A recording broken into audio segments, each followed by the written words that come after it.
Hi there BookTube, it's Eleanor here. I'm going to do a favourites video for last month, so things that I've been enjoying in June. This isn't something that I normally do, but I just fancy doing it. I was thinking about some ideas of videos that I wanted to do, and I just thought back and I thought there's actually quite a lot that I wanted to say that I'd enjoyed. If you don't enjoy this, or it's not something that you're interested in, that's totally fine, but I just thought it'd be quite nice to sort of document June in terms of what I've been enjoying. So I'm going to start with a book, and then I'm going to move on to lots of different things.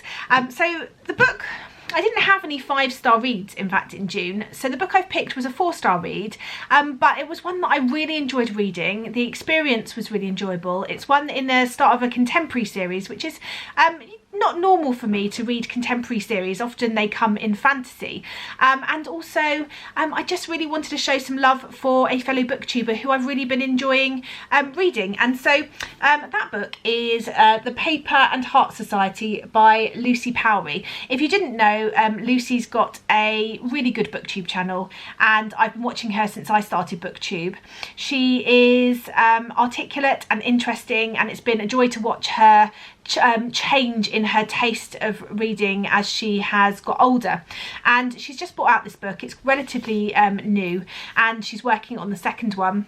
And I just really loved so many elements of this. I loved the fact that it was a book about books. It's about a book club.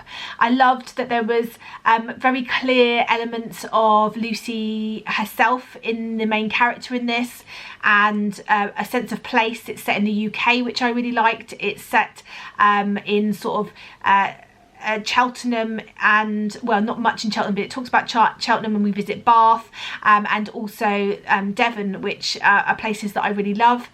And I liked the mixture of characters in here. I liked the touch of humour that didn't feel too forced. It felt like it fit in really well, and it was just one of those books that was a real joy to read, and I really enjoyed how things were tackled and how different subjects were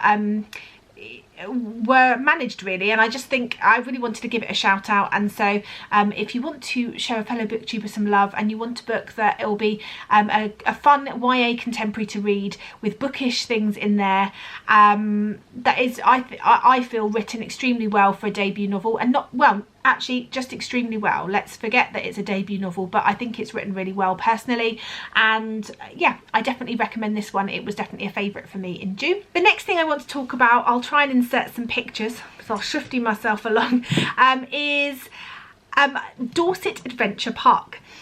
My parents have got a house in Dorset, and we often go down there, and one of the places we've been intrigued by is this Dorset Adventure Park, which is near where they live. And we've always seen the leaflets, which show sort of a muddy challenge, which is like an assault course through mud, and then these lakes where you can go, where there's giant inflatable assault courses, and you can go and do fun sessions on those. And we've never been, because my daughter's always been too young. You have to be able to swim 50 metres unaided. There's no age limit, I don't believe, but I think you have to be able to swim 50 metres, and my daughter's just achieved that at her swimming lessons, and so we thought we'd give it a go. She's quite nervy, and she's not the sort of child that wants to go on roller coasters. She's very anxious about those sort of things and putting herself out there, and my husband would love to have done it with her, and ages ago. And I'm not necessarily someone that always participates in those sort of things with her, and so I said I was going to do it, and I was quite excited about giving it a go, and you know, a bit nervous myself, but I wanted to show her that if I could do it, she could do it, and let's just go out and give it a go. And we ended up loving it. It was such a fun time, and there were so many fun elements to it, and in fact we loved it so much we ended up doing it the day after as well.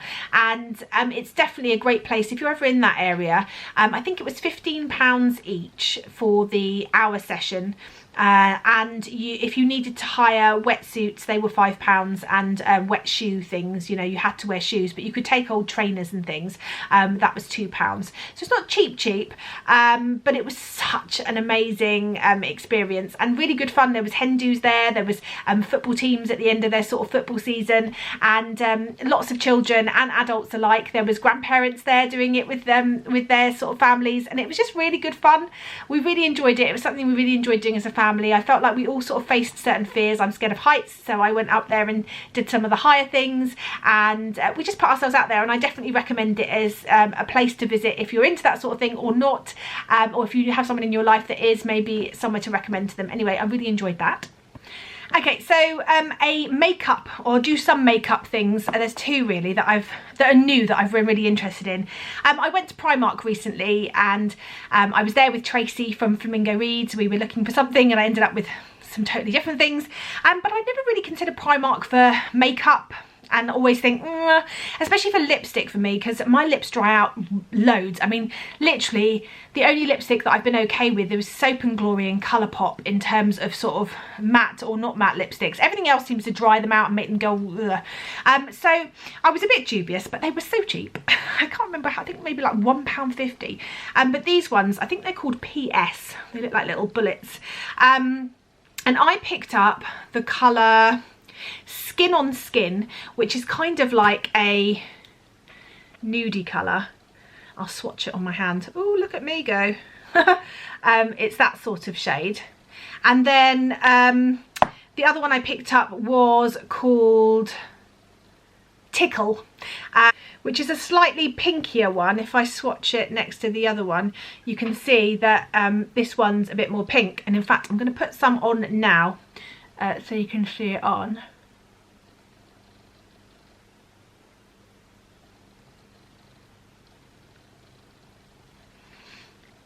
But I really love how it applies. It's not over the top dramatic. And yeah, I've just really been loving it as a sort of everyday lipstick that's not too in your face, but really adds a little bit of colour to your lips. So they don't dry me out. They've got a really nice taste. Not taste, but like scent to them. Ah, here we go. This one, the Skin on Skin is from their Luster range, and then the Tickle one is a matte one. So the one I've got on now is a matte one, and I just really enjoy them. So that's something that I've been enjoying. And then I wanted to be a bit, not really experimental with eyeshadows because I'm a bit boring, but I wanted to get a eyeshadow palette that wasn't too expensive, but that, you know, people had recommended that had some different colours, and I didn't want to spend a fortune. And so someone had recommended this one. I found it on Amazon. It's by a company called La Roque, and it's 120 shimmer eyeshadow tones. Now that in itself is like, wow, look at all of those. But actually that's not all of it. Hold on, I don't want to completely break it. I'll try really carefully to hold it up. It's actually too deep with all of those different colours in, and they really are quite, let me pick one for you. I'll pick like a purple one. I mean, there's quite a lot of like, you get quite a lot of colour. Let's see if I can put it on the back of my hand. There you go, it's a bit easier to see. There's quite a lot of colour for not much, and this got a nice sort of shimmer to it. So I'm really pleased with this, and I'm definitely going to be trying a bit more in terms of my eyes. We'll see. I mean, you know, today I'm not wearing it because I just shoved on my usual brown, but I'm going to definitely try a bit more and just see and just play around. And it was so cheap. I can't remember what much it was now, but it wasn't much at all. It was under, I want to say maybe even under, it was definitely under 20 quid, but maybe even under 10. I don't know. I'll check. Hold on. It was £10.90. I know people don't like Amazon, but I got it on Amazon because I end up buying lots of stuff on there. Yeah, it's convenient. So it was £10.90. I really enjoyed this. Something else that I've got, which I can't be bothered to go downstairs and get, but I will put a picture here, is a new sun cream. I'm really conscious of the sun damage and things in the summer and burning and how bad that is for your skin. So all of my family, we all wear Factor 50, and I wanted a good one that didn't bring, I get quite sensitive, so I can get brought out in a rash, and I wanted one that was well respected and well reviewed, and I did a lot of research, and one of the ones that came up is called Sunbum, much to my daughter's amusement and joy. So I picked this up to give it a go. It's quite expensive. It's about £23 for the bottle. It smells amazing. well, maybe not everyone would believe that, but you know those foam sweets that you can get often in Pick and Mix, the banana like foam sweets that taste of like that real fake banana taste, which I adore, and so does my husband, but not many people do. Well, it smells like that, and it's really smells nice on your body. It rubs in really nicely. I've worn it at the weekends and it's kept me safe, and I didn't feel like I was getting burnt through it, and I'm really impressed, and it didn't bring me out in any allergies, or my daughter or my husband, so I'm really impressed with that, and definitely would be repurchasing that one. Another sort of beauty-ish is a perfume that I've become obsessed with, and that is Jo Malone's Wood Sage and Sea Salt Cologne.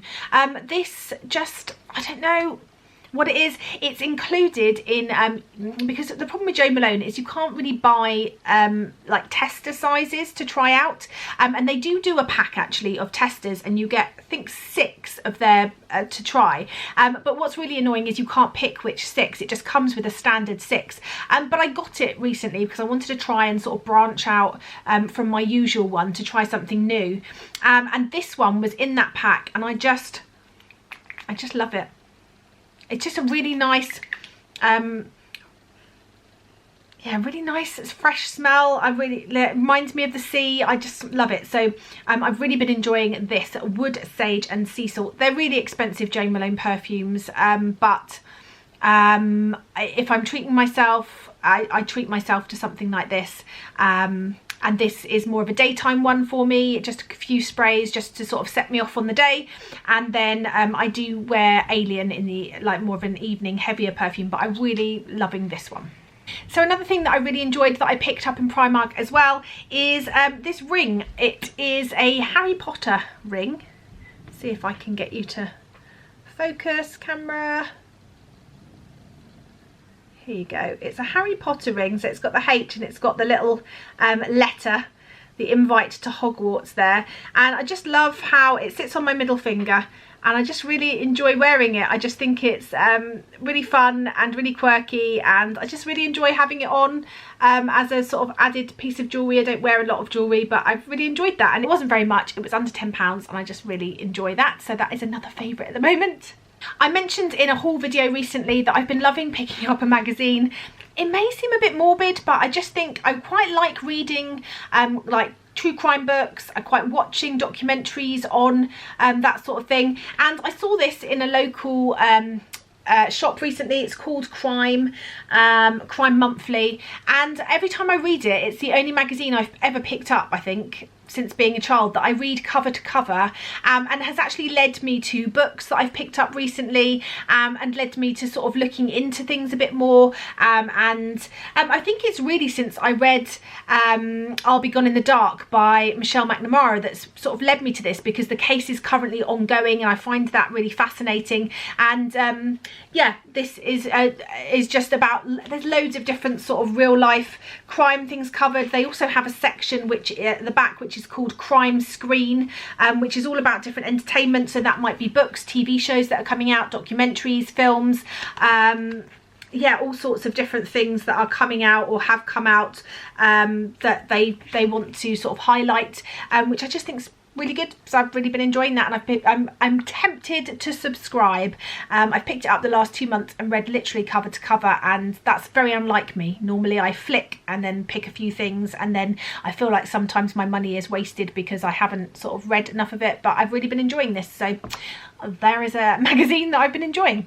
I've also been enjoying some new maxi dresses that I've picked up at New Look. They're by a brand called Blue Vanilla. I'll try and insert some pictures of me wearing them here. I wanted some cool floaty maxi dresses to wear in the evenings when we go on holiday. Nothing too flamboyant, nothing too tight, because I find that uncomfortable, and I really like maxi dresses because I don't like my legs, and you know, I know we're all trying to love ourselves, but that's a part of me that I just don't feel that comfortable with, and so I tend to cover it up and accentuate the bits I do feel more comfortable with, and so I've picked up these two and I've really loved them. So I recommend checking out. I wouldn't have seen them in the store, but I got them on their online, so I recommend checking out online if you're interested, but they're both by their brand Blue Vanilla, which I really like, and I'll try and link all of these things down below in case anybody's interested in them. But here's some photos of me wearing the dresses.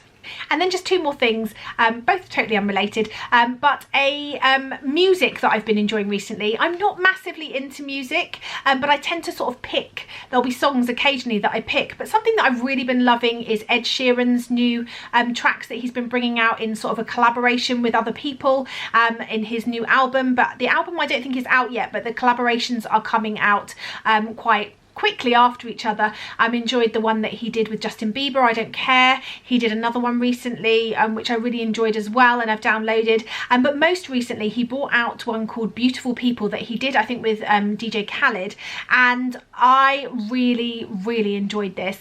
And the video for it, I'll link the video down below, is brilliant. I just really love the message and what he's saying, and I just thought it was a really clever video. It's very funny, and I just really enjoyed it. And so yeah, I like the idea and the concept behind it. I think he's talking about, I feel like often some of these new ones that he's done in collaboration are almost like him talking to his wife, and him and his wife. And I feel like Ed Sheeran's one of those people, he's not very, you know, he's not big on social media. He dropped out of social media for a long time, where he just likes to go off. He doesn't buy into the hype. He doesn't buy into the publicity. He doesn't buy into the sort of LA industry as such. And I really like how he's sort of maintained his roots, maintained who he is, and just kept to be himself. And I think that's what this Beautiful People is about. It's like, we're not those beautiful people, the people that are like this. We are just ourselves, and that's okay, and we don't want to be those people. And you know, I really enjoy the video that goes with this song, and I really enjoy the song. It's a great song, so I've really been loving that. And in terms of film, I took Matilda to see the new Aladdin film, and we loved it. We're going back again soon to see it in another cinema, where it's a lot more of a chilled cinema experience with a bar and you know, swingy seats and cushions and stuff. It's a lovely sort of 1920s, I think, cinema. It's brilliant. It's in our town, but we went to see it and we loved it, and I loved the new song that they'd brought into it called Speechless, and I thought the actors and actresses in it were really good. And I love this more feminist idea behind Jasmine wanting to make her own choices, and actually she's not trying to find the perfect partner, wanting to pick the partner for herself. She's actually wanting to be Sultana herself. And that sort of aspect, I really enjoyed that. I thought that Disney in this instance did a really good job of updating that film and keeping to its roots, keeping to the bits that everyone loved, but modernising it for a more modern audience, and especially a more modern audience of young girls that are coming through and taking those messages on. We sing Speechless around the house a lot. Not in tune, but we do enjoy it, and yeah, I really enjoyed that film last month. So that is a massive load of things that I've enjoyed. Let me know if you've enjoyed this by giving me a thumbs up, and maybe I'll do them again in future if it's something that people enjoy. And I'll try and link, as I said, down below all of the things that I've mentioned in case there's any that you're interested in. Anyway, that's it from me, and I look forward to speaking to you soon. Bye for now, BookTube.